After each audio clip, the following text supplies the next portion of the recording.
السلام عليكم ورحمة الله وبركاته.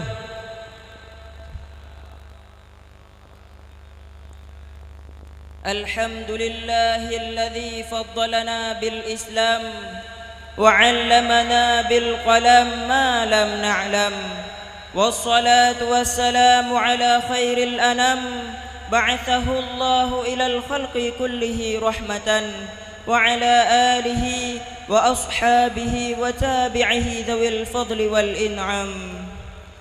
أقدم جزيل الشكر واحترامي لحضرة رئيس هذا المعهد الذي قد بذل جهده في تربية الطلبة تحت رئاسته منذ نشأة هذه المؤسسة.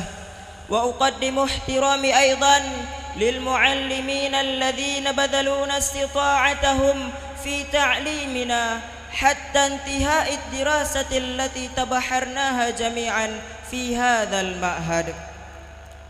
وفي هذا الصدد السعيد أقول قولا سلاما وتحية إسلامية لفضلاء المدعوين الحاضرين في هذه الحفلة المرجوة، ولا أنسى كلمة الشكر على زملائنا وإخواننا الذين يتعاونون على النجاح هذا البرنامج حتى تكامل سلامه كله.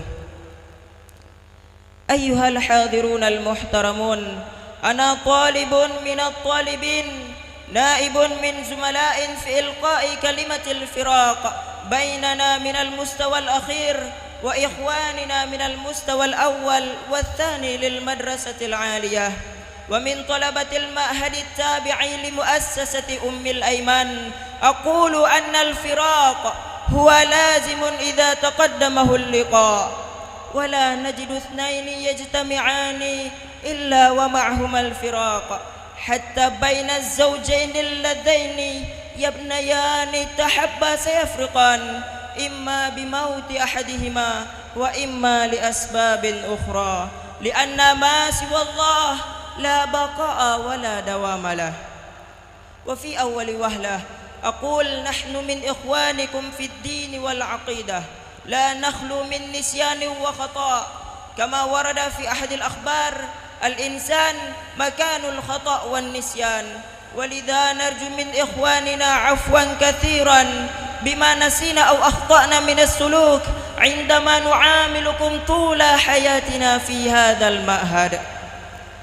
فقد خطر ببالنا منذ أمد بعيد أن أنفسنا معلقة بهذا المعهد، درب نفوسنا وحملنا إلى مهارة خاصة من العلوم الدينية حتى نعرف بعض فضيلة الأخلاق والسلوك في معاملة بين المجتمع الإسلامي، ولذلك نشعر بشدة بأن نخرج وننادر من هذا المعهد.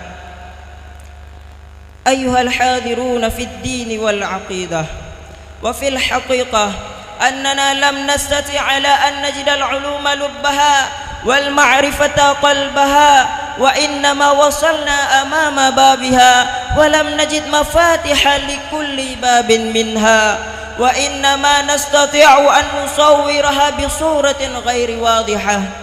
ولذلك أيها الإخوان، علقوا أمالكم على النجوم في السماء، وإن لم تكونوا وصلتم إليها فتكونوا في وسطها فحسب. علينا بالتفاؤل ولا بالتشاؤم، وأن نعتمد على النفس، وهذا أساس النجاح. وعلى هذا كله، في هذه الفرصة الثمينة التي جمعتنا جميعا في هذا اليوم المبارك، نرجو من المعلمين أن يدعوا الله لعلنا ناجحين يوم استقبالنا بعد أن نتخرج من هذا المعهد.